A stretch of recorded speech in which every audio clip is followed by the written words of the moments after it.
Machst mit 24 Stars ja gut Money. Naja, jetzt nicht mehr. Ich bin zu spät eingestiegen. Also legit, wenn ich 3 Wochen vorher angefangen hätte, hätte ich wahrscheinlich fast 3-mal so viel Geld gemacht. Also mit jedem Tag, den du zögerst, machst du weniger Geld.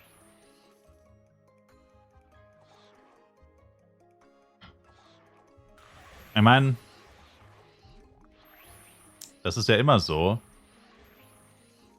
Das Problem ist halt in Flive eigentlich, wenn sowas so passiert.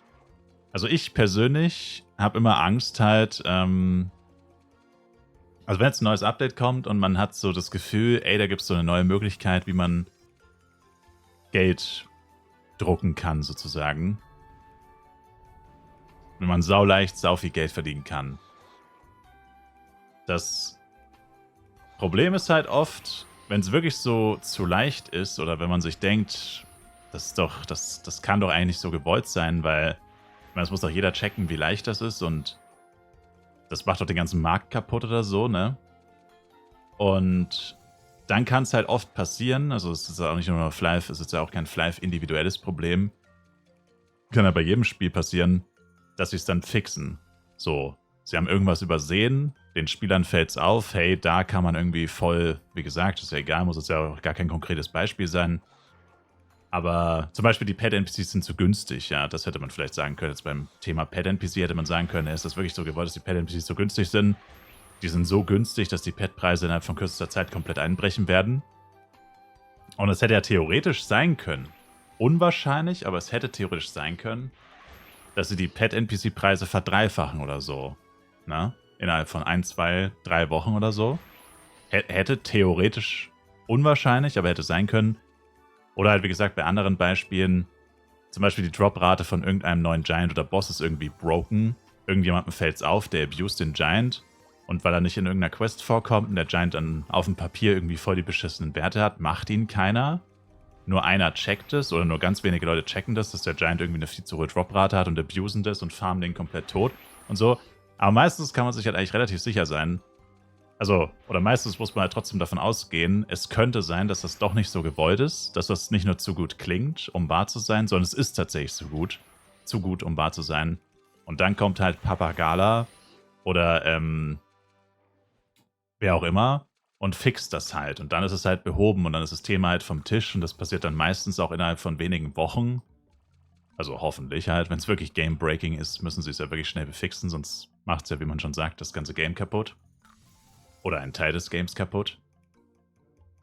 Und das hätte ja auch hier in diesem Fall passieren können. Unwahrscheinlich vielleicht, weil sie es über den Cash-Shop rausgegeben haben und sie sich wahrscheinlich schon Gedanken darum gemacht haben. Also, ich weiß es nicht, weil im Endeffekt ist es schon so, dass den ganzen Pet-Markt kaputt gemacht hat. Aber, und jetzt und es jetzt verhältnismäßig leicht ist, perfekte Pets zu rollen und so, weil es viel günstiger geworden ist. Und man die Pets einfach herstellen kann. Du musst sie gar nicht mehr kaufen, du brauchst nur F-Coin theoretisch und F-Coin kann man ja unendlich haben. Penya ist ja doch ein bisschen begrenzter. Man kann man auch unendlich haben. Wenn man unendlich F-Coin hat, hat man auch unendlich Penya. Ihr versteht schon, was ich meine. Aber vom Prinzip her hätte man es nicht sicher wissen können, dass es so gut läuft oder dass es auch nicht mehr eingeschränkt wird und so. Und ja, also man hat immer so ein gewisses Risiko, ne? Weil wenn du zu krass reingehst.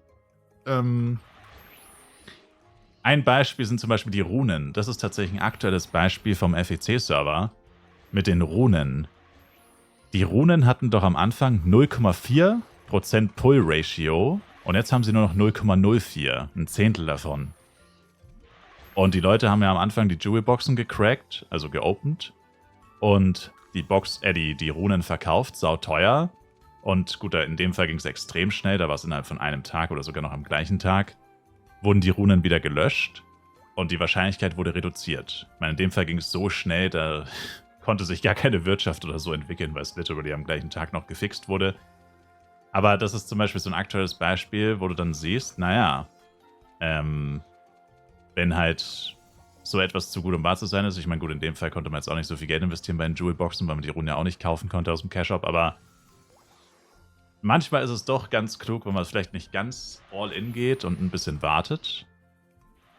Und manchmal bereut man es dann halt, wenn halt dann sich rausstellt, okay, es war nicht irgendwie ein Bug, es war wirklich so gewollt, dass es so leicht ist oder dass es so gut ist. Und dann merkt man halt, okay, man hätte früher einsteigen sollen, wie jetzt halt bei den Pet-NPCs, wo man dann halt merkt, okay, es ist wirklich so krass gewesen, es ist wirklich so einfach, diese Pets herzustellen.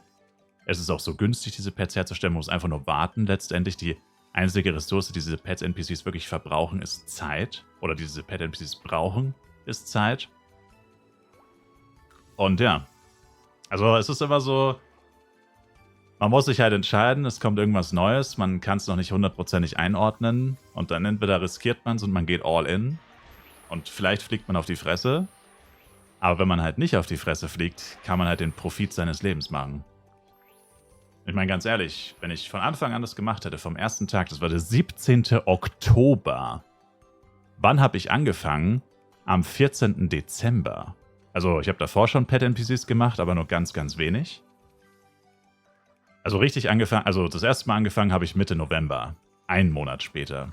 Aber jetzt richtig reingegangen bin ich erst mit Beginn meines Urlaubs am 14. Dezember. Das war quasi 2 Monate später.